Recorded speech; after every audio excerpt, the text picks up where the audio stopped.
Hello and welcome to the Latrice Show. This is your one-stop shop for inspiration.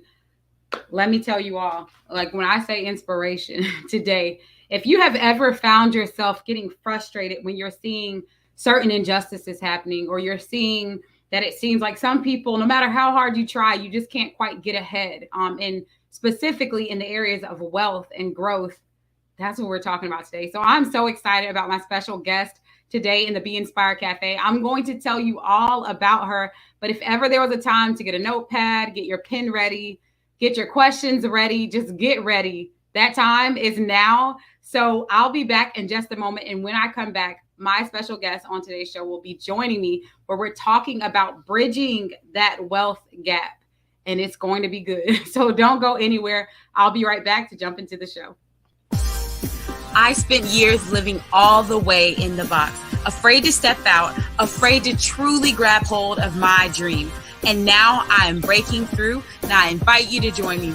Your breakthrough starts now. Coming up on today's show, get ready to be inspired and transformed with our featured guests. Find out what's trending and get advice on life's daily challenges with Erica's top tips of the day. All of this and so much more coming up. So stay tuned. This is your one-stop shop for inspiration. The Erica Latrice Show. And now, here's your host, Erica. All right, welcome back. So it is time to jump in to the Be Inspired Cafe. And I'm telling you all, I'm so excited to have our special guest with us today, Portia M. Wood. She is like already dropping nuggets and we hadn't even started yet. But she is a generational wealth planning attorney based in Los Angeles.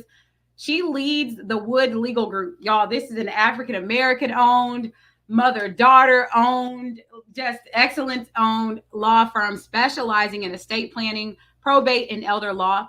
She and her mother,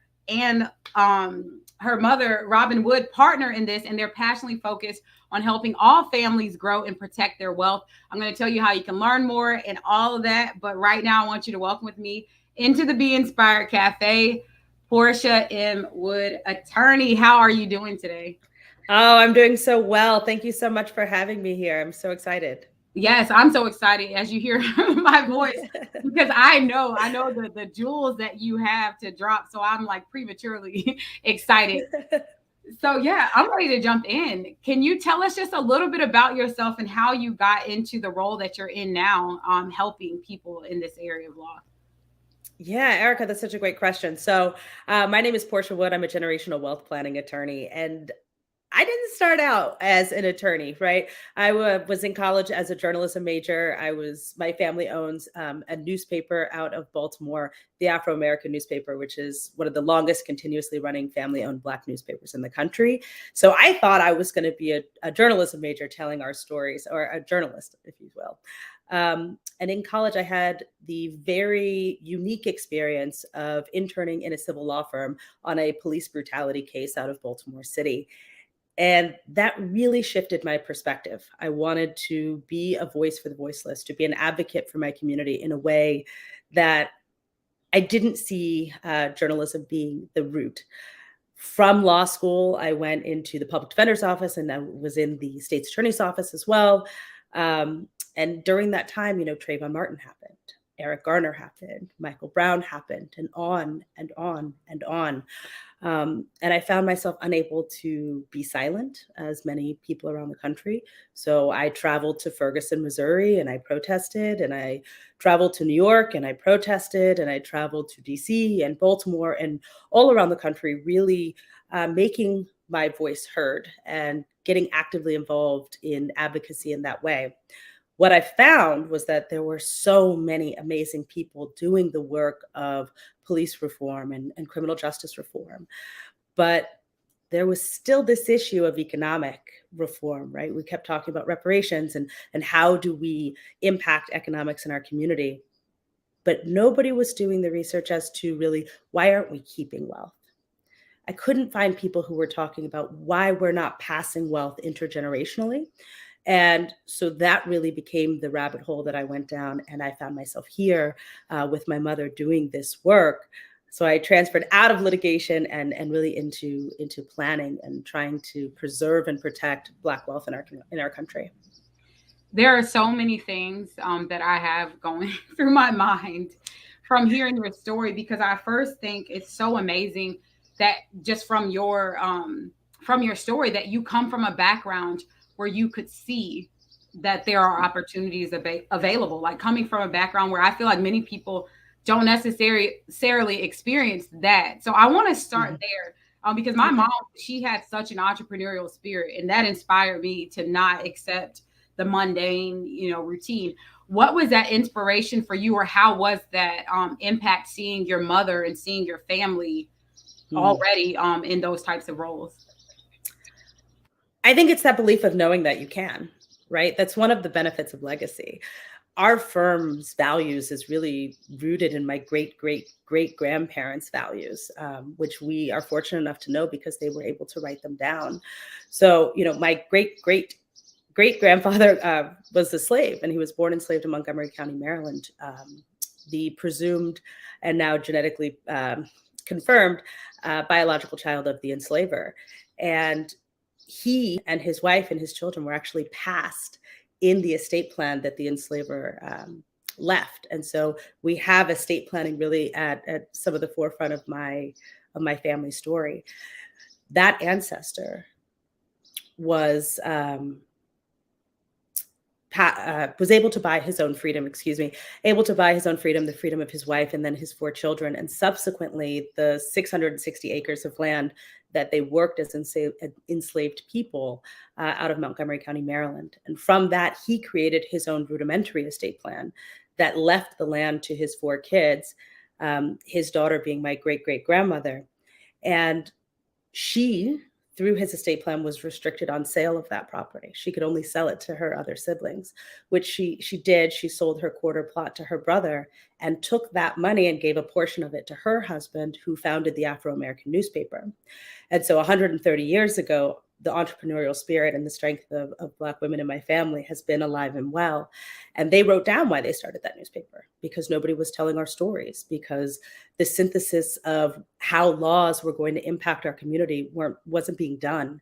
We needed a place to provide opportunity, to provide jobs, to tell our success stories, right? Instead of just the villainization of us in mainstream media, what are our joys, our weddings, our births, our graduations, our businesses? We needed that place. And because of that, I knew that I could too, and how I wanted to build my business.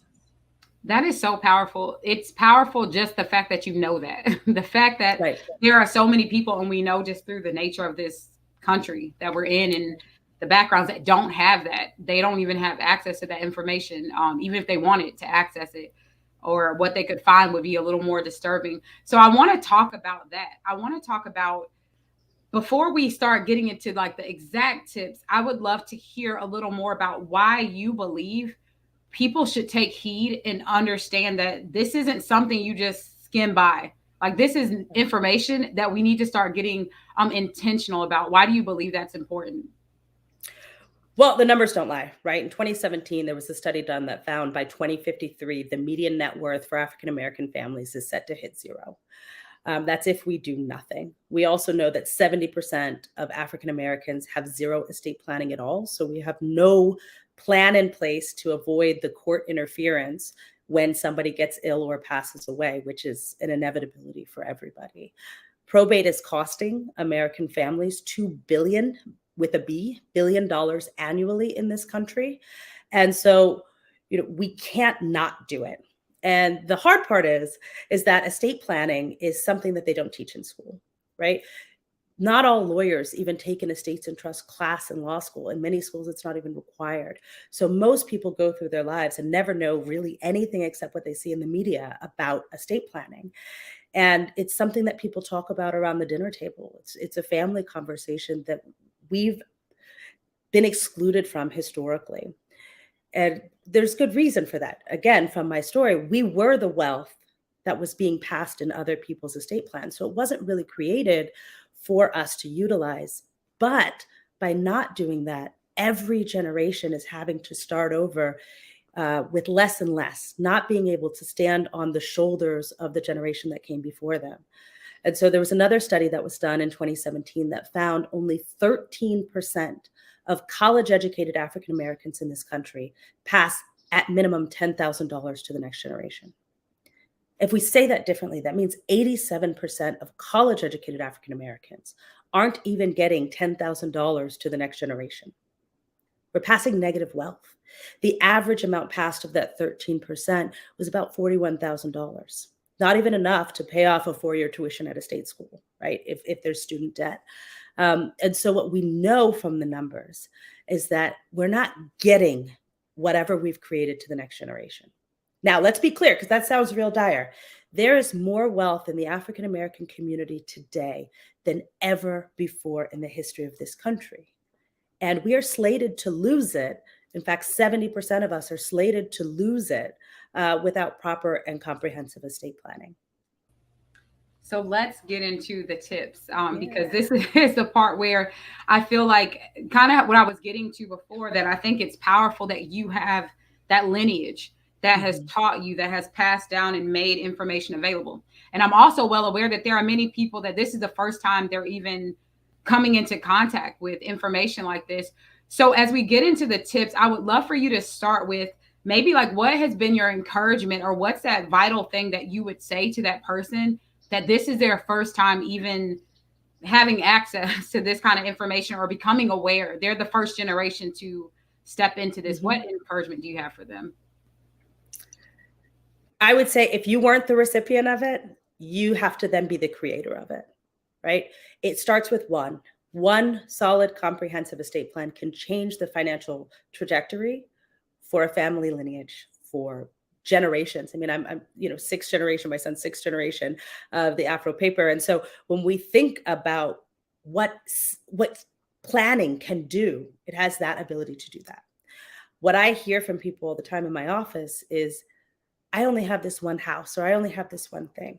Well, house prices have gone up 24% in the last year. It's increasingly more difficult for young people to get into homeownership. That one house has the ability to create wealth intergenerationally because it's an asset you can leverage. And so if you can inherit that house, you can borrow against it, use that for a down payment on another house, or to not have college debt to pay for education, or to pay for a business, or on and on and on. So the preservation of that one house really can create wealth. And so for the person who has never heard this before, please know that wherever you are starting and what you have is more than enough. That is like, if I had to have any kind of t-shirt, or I don't have any tattoos, but if I got something tatted on me, it would be bloom where you're planted. Exactly what you just said. Because so often we can stop ourselves thinking, well, it's out of reach. That doesn't apply to me. I don't have it. But as long as you have breath in your body, I believe God's not through with you. Today is a new beginning. This is a fresh start. And so let's get into the fresh start. I would love to hear from you. What are some tips or some thoughts that you have that if the audience walks away with nothing else today, that this is your starting point, this is your new beginning? What are some things that they can start thinking about today? Yeah. So I like to say this, right? Your estate plan is the foundation of your financial home, right? You would not build your house on quicksand. You'd build it on a concrete and steel, right? Because you don't want it to fall. Your estate plan is that concrete and steel. And so if you're over the age of 18, there are really three main things that you need to make sure that you have today. The first is going to be a property power of attorney. And I know there are people from all different jurisdictions that watch this. So I would say in your jurisdiction, it may be called something else, a durable power of attorney, a uniform statutory power of attorney. But in essence, what it does is allow you to pick someone to be able to handle your financial affairs, your property affairs, your personal affairs, if you can't do it for yourself. So think car accident, think hospitalization from COVID-19, think dementia, heart attack, anything that comes up where you now can't pay your own bills, or you can't make decisions about your care, you can't call Social Security on your own behalf. Who are you going to legally authorize to do it for you? Lots of people think, oh, I'm married, it's going to be my spouse, or, oh, my parents are alive, so it'll be them. But if you're over the age of 18, they are not automatically able to access your bank accounts and make decisions for you. In fact, if you have not designated someone, then your family would have to go through a court process called a conservatorship or a guardianship proceeding, depending what state you're in, to ask a judge for permission to care for you. And that can be incredibly expensive. The second thing is going to be your healthcare directives. So who makes your medical decisions, right? Not necessarily emergent medical decisions, but who makes your long-term care medical decisions? Who decides whether you go into hospice care or into a nursing home? Who gets to decide whether you get an experimental treatment or you get removed from a breathing tube? If you haven't designated someone, then again, your family may need to go through that conservatorship or guardianship proceeding and ask a judge for permission, which charges your estate and costs you whatever you were building to leave behind, all because we didn't have those two things. And let's be clear, those first two things that I've mentioned have zero to do with how much money you have and everything to just do with age, the fact that you are a legal adult in our society. Now, the third one is the one that most people think is estate planning, right? But really, it's just one component. That third piece is your distribution plan. What happens with everything that you've been working for and building after you're gone, once you pass on? How does it get to your beneficiaries? Who are they? How old are they? What issues do they have in their own life, right? And so this is where you may see a will-based plan or a trust-based plan or a multiple trust-based plan or trusts and businesses and on and on and on, depending on the web. This is where it depends. It'll depend on how much money you have. It will depend on your family structure. And it will also depend on your goals, what you're trying to achieve with your estate plan. And in our community, we have some unique issues, right? There was the war on drugs, which was essentially a war on poor Black and Brown communities, right? We have a lot of people who had some attachments or touches with the incarceral system. And so we have people who maybe have restitution issues to the state and need more creditor protection, or they have back child support issues from having been incarcerated for a period of time. And we don't want the state to be able to sell our home or attach to their interest and sell our home because of this continuation. We have grandparents who are raising grandchildren as a result that don't have a direct connection through inheritance. So there's all of these different pieces that we need to consider, and that comes in through the distribution plan. But those three things are the main things everybody over the age of 18, must have in their estate plan today. And that's your foundation. And then you sort of build from there. I love that. I feel like you literally could bill everyone watching, like send out an invoice to them just from that information alone, because I know many people aren't aware of it. And I feel like one of the things that you touched on, and even the foundation that both you and your mom stand on, is that wealth gap, where most people attribute it to, if I just work harder, then I see this so much, like hashtag leaving a legacy for my kids, and they burn out and they can't, give that job away. Like you can't, there's no legacy to that job. So even when we think about being on the forefront of that, for the person that may feel like even right now, they're not even in a position to maximize this information that you've given. I feel like you're a boss. You are out here and you're making waves. What tips would you give to someone right now where they can get themselves on that path to do some of the things that you've been able to successfully do with your business, with your voice, your message, and everything in between? Yeah, I mean, I would say, right, first things first, you have to start today because you can't afford not to. No matter what is going on in your circle, if you don't have a lot right now, then you don't need that much of an estate plan, but you still need the basics, right? So maybe it's a simple will and your powers of attorney. That's going to be the basics, because once you need it, it's too late to get it. What I would say is that's your foundation. You can't build anything else on top of that because you're building it on quicksand. So if you're going to work every day, if you've got breath in your lungs, as my grandfather used to say, it's a good day because I'm above ground.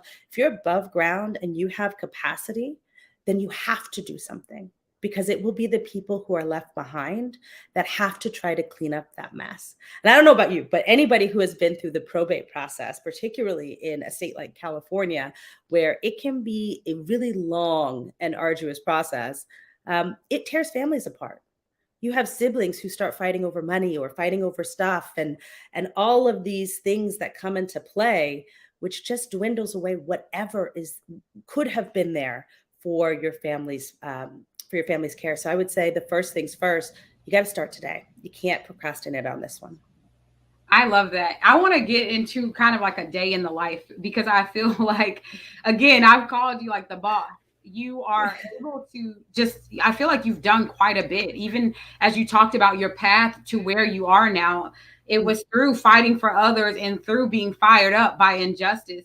So what is a day in the life of Portia? What does that look like? Like, how do you maximize the time in that 24-hour window? Time blocking.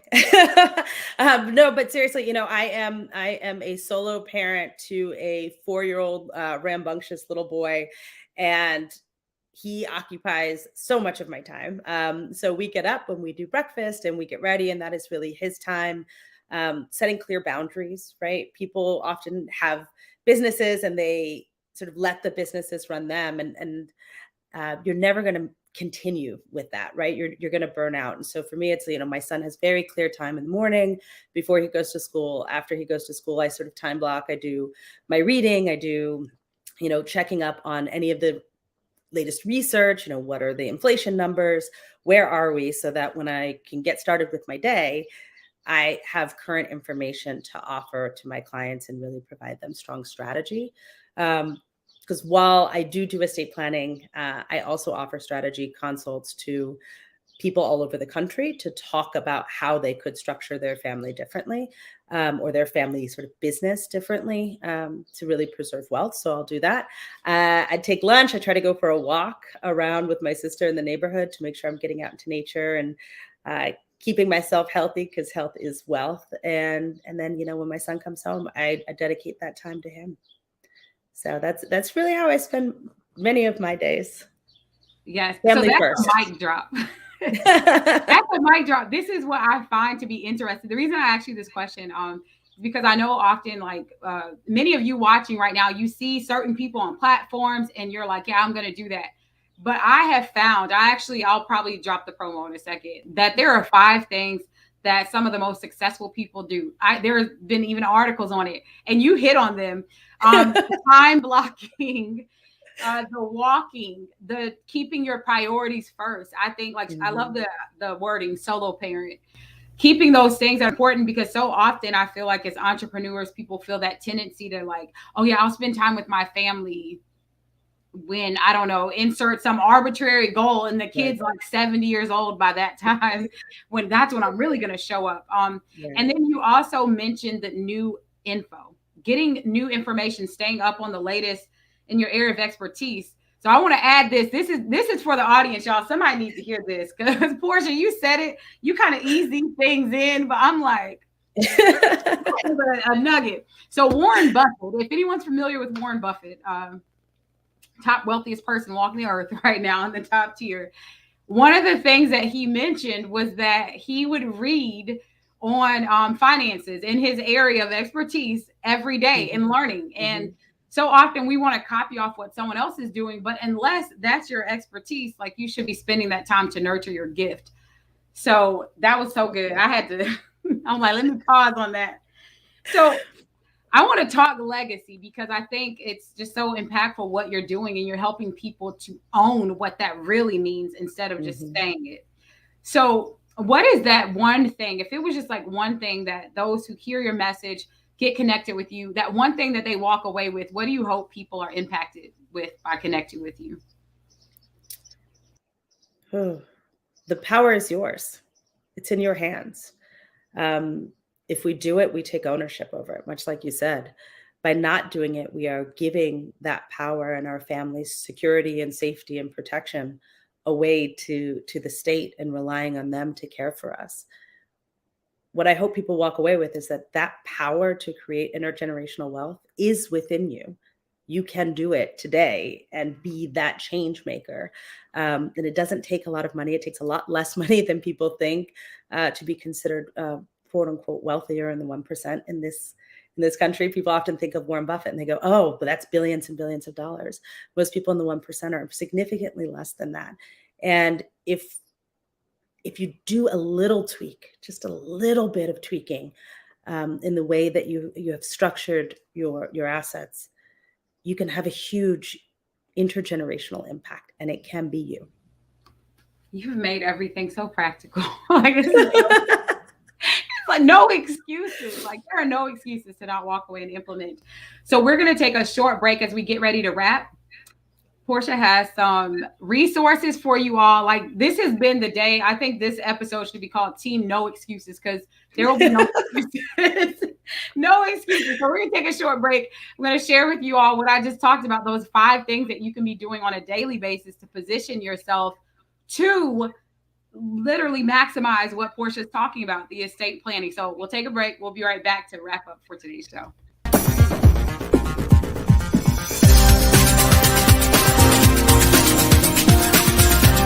To soar. If you're ready to step out, I'm telling you, can transform your life in 21 days by taking the 21-day Focus Fast, and you can get that at thefocusfast.com.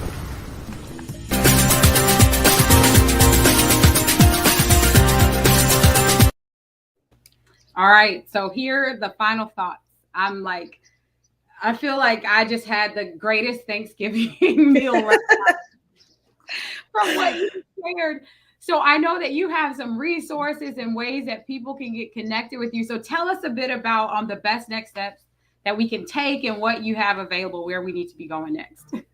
Yeah, absolutely. So one of the things that I tell people all the time is you can't do better unless you know better, right? You don't know what you're up against. You don't know how to protect yourself. So we've created a free resource library for people to go in and learn more about some of these strategies that are available, like living trusts, like family limited partnerships, like family LLCs, to figure out what they even are and how you can structure that. So woodlegalgroup.com/access resource library is our free resource library for people to start getting information. We also do webinars every single month. We've got 2 coming up, one on May 10th, estate planning with minor children. So the 5 costly mistakes that parents make when they have minors, because your estate plan is going to be very different if you have minor kids versus if you have adults, etc. The second one is on May 15th, wills, trusts, and generational wealth planning. And this is really for anyone about how to structure an estate plan and the things that we should be thinking about. So that's what we have coming up, and all of that's available at woodlegalgroup.com. I love it. So y'all see the link right there. Right there. Yes, I'm like, where is it? Yes, Portia, I want to say thank you so much. And I feel like you speak in t-shirts, because I'm team, like I said, tattoos and t-shirts, I guess, with these quotes. I love that. I love it. So give us your final nugget. Do you have like a favorite quote or like go-to scripture, motto, or something that you lean on? So when I gave the graduation speech at my law school, I told my class, be the change you want to see in the world.